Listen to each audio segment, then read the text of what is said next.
हर्षित landmark, सपनों का घर जैसा आप चाहते हैं हम बनाते हैं। 1, 2 एवं 3 BHK ready position flats. Call 9827321321।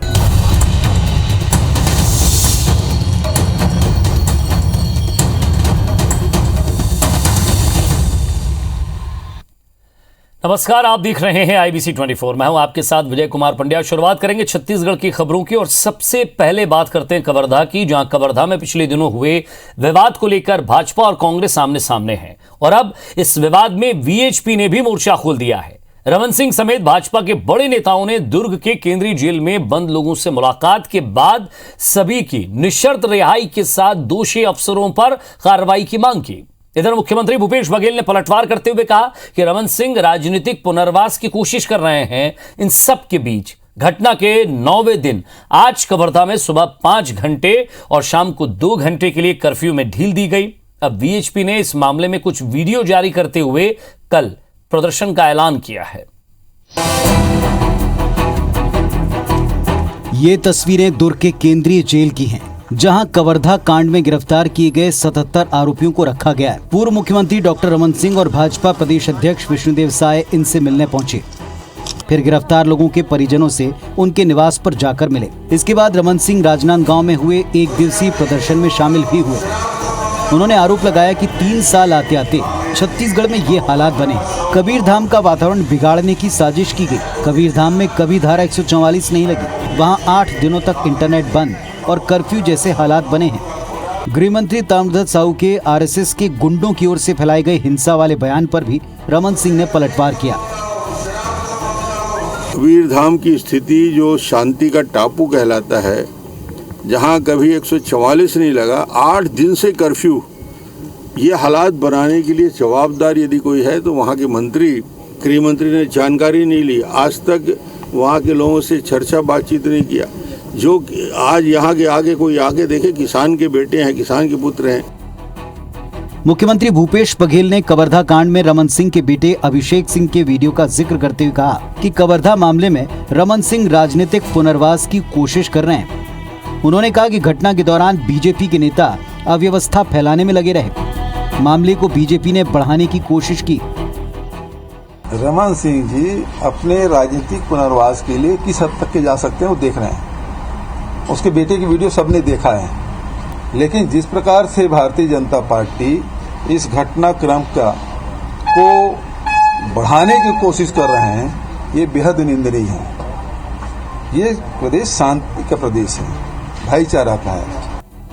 इधर विश्व हिंदू परिषद ने रायपुर में प्रेस कॉन्फ्रेंस कर पुलिस पर एक पक्षीय कार्रवाई करने का आरोप लगाते हुए कई वीडियो क्लिप दिखाए। VHP ये वीडियो प्रदेश के 2 मंत्रियों को सौंपेगी और अगर कोई कार्रवाई नहीं हुई तो प्रदेश भर में जेल भरो आंदोलन करेगी।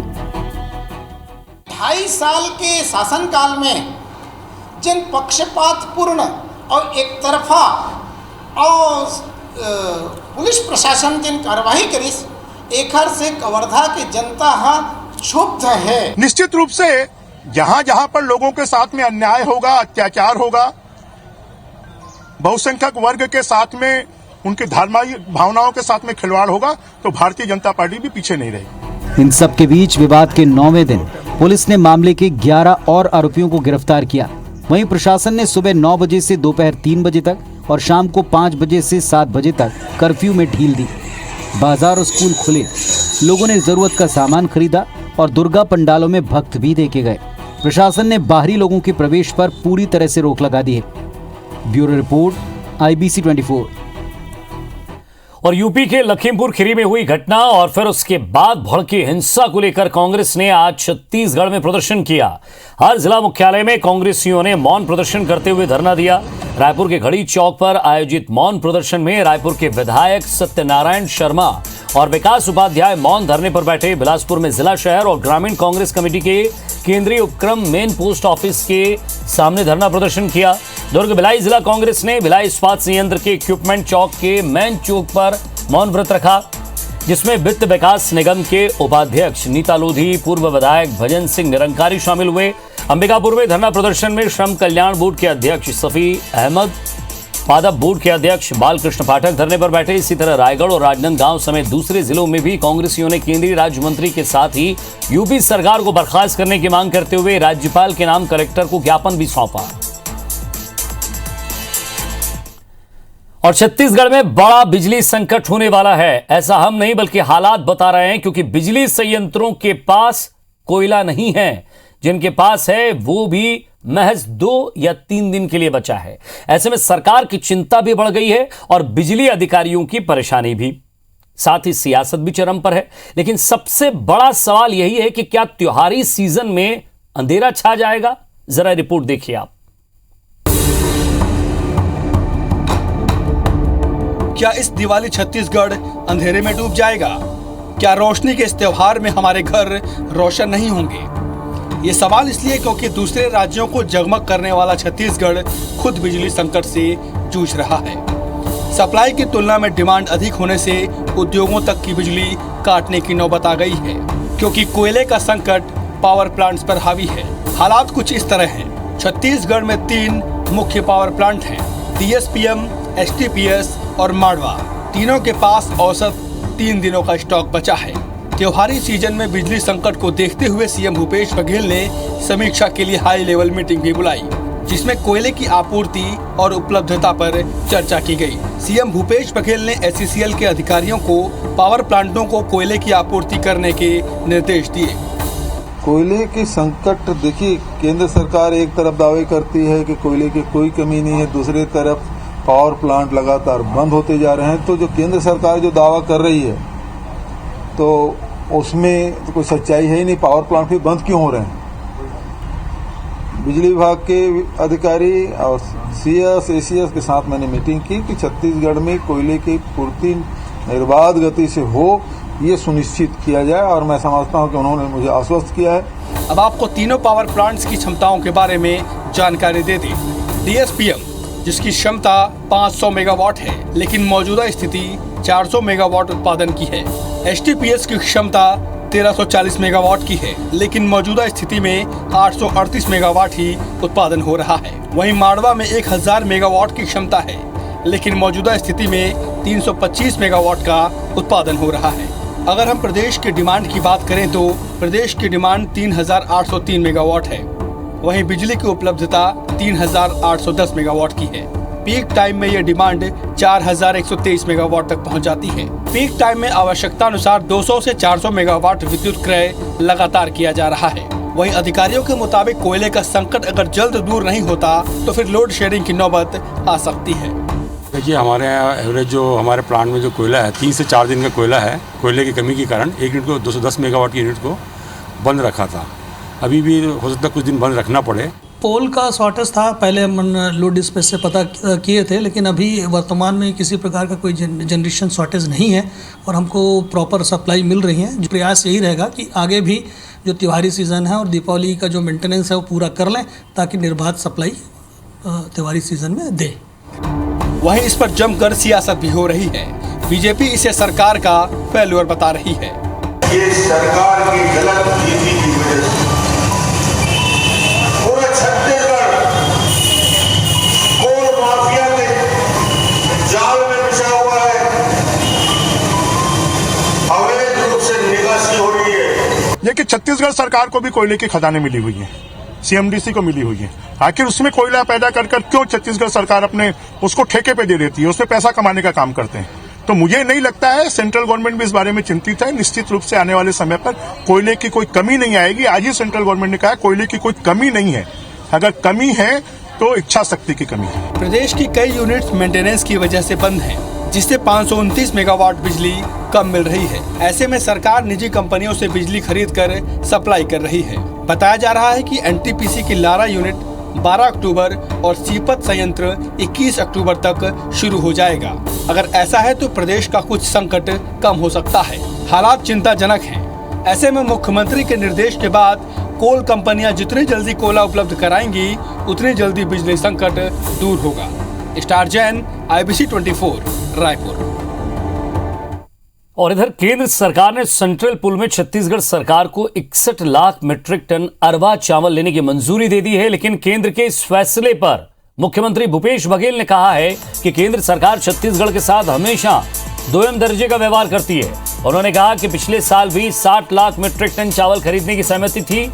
इस साल केंद्र सरकार केवल अरवा खरीदने के लिए सहमति दे रहा है, उसना चावल नहीं खरीद रहा है। साथ ही अरवा चावल की क्वालिटी कंट्रोल नियमों को भी सख्त कर रही है। ऐसे में छत्तीसगढ़ के उसना राइस मिल का क्या होगा, जबकि केंद्र सरकार उसना राइस मिल लगाने के लिए प्रोत्साहित करती है। मुख्यमंत्री भूपेश बघेल ने कहा कि केंद्र सरकार सालों से राज्यों से अरवा और उसना दोनों चावल सेंट्रल पूल में खरीदती थी। अब इस मुद्दे को लेकर हम जल्द ही केंद्र सरकार को पत्र लिखेंगे।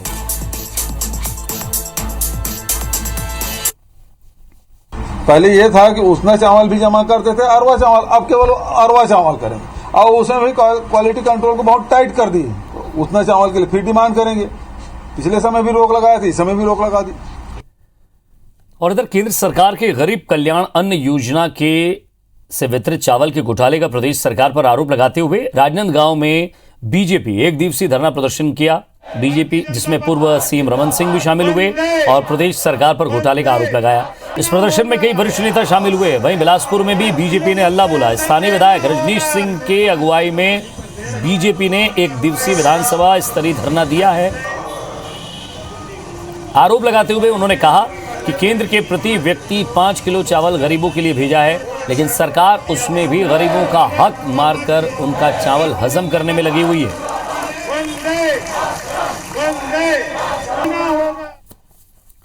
और मुख्यमंत्री भूपेश बघेल ने केंद्र सरकार, यूपी सरकार और छत्तीसगढ़ भाजपा और रमन सिंह पर निशाना साधा है। केंद्र सरकार के चावल को राज्य सरकार की ओर से नहीं बांटे जाने के भाजपा के आरोपों पर मुख्यमंत्री भूपेश बघेल ने कहा है कि हमारी सरकार 35 किलो अतिरिक्त चावल दे रही है, जबकि चावल का 1000 करोड़ रुपए केंद्र सरकार हमें नहीं दे रही है। मुख्यमंत्री ने कहा कि चुनाव से पहले रमन सरकार फर्जी राशन कार्ड बनाती थी, बाद में इसे निरस्त करती थी। उन्होंने कहा कि हमारी सरकार राशन कार्ड को आधार से उन्होंने लिंक कर दिया है, ऐसे में फर्जीवाड़े का कोई सवाल नहीं उठता। सीएम भूपेश बघेल ने रमन सिंह और नेता प्रतिपक्ष धर्मलाल कौशिक पर निशाना साधते हुए कहा कि डायरी में सीएम मैडम कौन है, रमन बताएं, और नान जांच को रोकने के लिए नेता विपक्ष ने पीआई क्यों लगाया।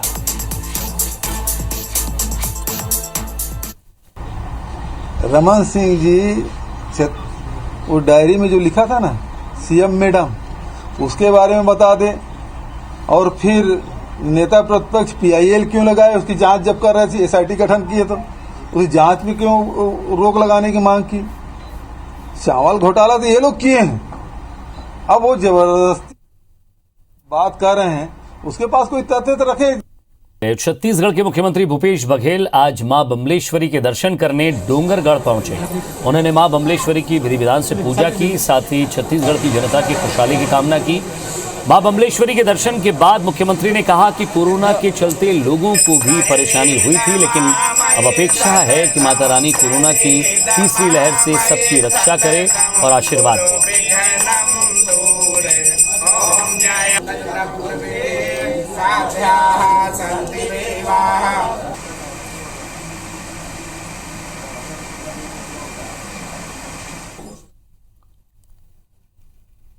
और इधर मुख्यमंत्री भूपेश बघेल ने गोधन न्याय योजना के तहत खरीदे गए गोबर के बदले 7 करोड़ 36 लाख रुपए ऑनलाइन ट्रांसफर किए हैं। पशुपालकों, गोबर संग्राहकों, गोबर खरीदी लाभांश के रूप में महिला स्व सहायता समूहों और गौठान समितियों के खाते में ये रुपए ट्रांसफर किए गए। और इस मौके पर कृषि मंत्री रविंद्र चौबे भी मौजूद रहे। मुख्यमंत्री ने 16 सितंबर से 30 सितंबर तक खरीदे गए गोबर के बदले 1 करोड़ 87 लाख रुपए लाभांश की राशि के रूप में, 2 करोड़ 14 लाख रुपए और गौठान समितियों को 3 करोड़ 35 लाख रुपए ट्रांसफर किए हैं। गोबर खरीदी के एवज में गोधन न्याय योजना शुरू होने के बाद अब तक 104 करोड़ 41 लाख रुपए लाभांश राशि के रूप में महिला स्व सहायता समूह और गौठान समितियों को कुल 62 करोड़ 92 लाख रुपए की राशि का भुगतान किया जा चुका है।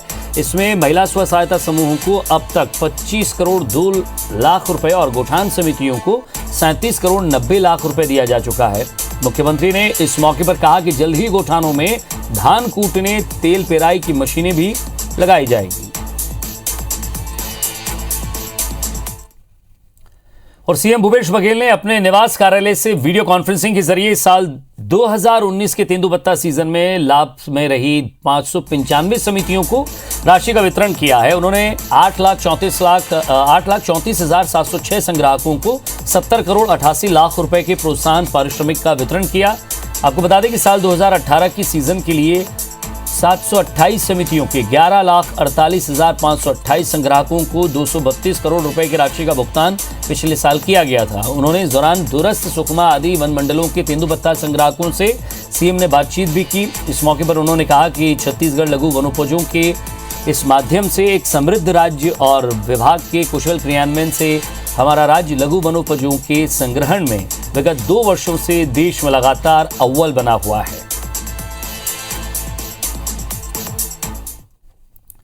रायपुर के शंकर नगर स्थित बीटीआई मैदान में दशहरा उत्सव को लेकर चल रहे 2 समितियों के विवाद मामले में समझौता हो गया, जिसके बाद धरने पर बैठे खमारडी के कई लोग और बीजेपी नेताओं ने अपना प्रदर्शन खत्म कर दिया। समझौते के बाद बीटीआई मैदान में दशहरा सांस्कृतिक उत्सव एवं विकास समिति ने रास गरबा के लिए बैरिकेडिंग को लेकर उसे हटा दिया है, स्थान बदल दिया है, जिसके बाद खमारडी सार्वजनिक दशहरा एवं सांस्कृतिक समिति को आयोजन के लिए पर्याप्त जगह मिल गई है।